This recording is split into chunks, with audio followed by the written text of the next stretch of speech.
এক ছাদের তলায় আজ থাকছেন না যিশু সেনগুপ্ত ও নীলাঞ্জনা। পথও বেঁকে গিয়েছে দুজনের। সমাজ মাধ্যম থেকে যিশুর সমস্ত ছবি ও নিজের নামের পাশ থেকে সেনগুপ্ত পদবি মুছে দিয়েছেন নীলাঞ্জনা। তারপরই স্পষ্ট হয় তাদের বিচ্ছেদের গুঞ্জন। গত কয়েক মাসে সমাজ মাধ্যমে নানা ইঙ্গিতবাহী বার্তা দিয়েছেন নীলাঞ্জনা। কটাক্ষের তীর প্রত্যক্ষ বা পরোক্ষভাবে যে যিশুর দিকেই, সে কথা বুঝতে অসুবিধা হয় না। যদিও কোথাও যিশুর নাম করেননি তিনি।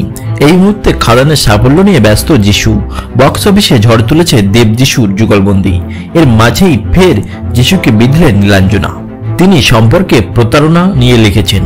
নীলাঞ্জনা লেখেন, সম্পর্কে থাকাকালীন সঙ্গীর সঙ্গে প্রতারণা হলো সব থেকে অসম্মানজনক কাজ, যা কখনো কোনো মানুষ করতে পারে না।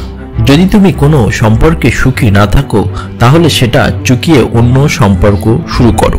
সেনগুপ্ত পদবি সরিয়ে ফেলার পর ইনস্টাগ্রামে নীলাঞ্জনা নিজের পরিচয় দেন চিনি নিনিস মাম্মাস হিসেবে। কিছুদিন আগেও সম্পর্ক ও বিয়ে নিয়ে ইঙ্গিতপূর্ণ পোস্ট করেছিলেন নীলাঞ্জনা।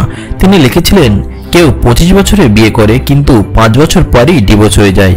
কেউ 40 বছরে বিয়ে করে কিন্তু সেখানে এক জীবনের ভালোবাসা পেয়ে গিয়েছে। তাই আপনার দেরি হয়নি, আবার সময়ের আগেও কিছু হয়নি। আপনি যেখানে রয়েছেন ঠিক সেখানেই থাকার কথা ছিল। টলিপাড়ায় কানাঘুষ অভিনেতা নাকি আত্মসহায়কের সঙ্গে প্রেমের সম্পর্কে জড়িয়েছেন। প্রেমের টানেই নাকি ঘর ছেড়েছেন, যদিও তার অতি ঘনিষ্ঠদের দাবি যা রটেছে তা ঘটেনি। মহিলা আত্মসহায়কের সঙ্গে প্রেম নেই তার। তাহলে সেনগুপ্ত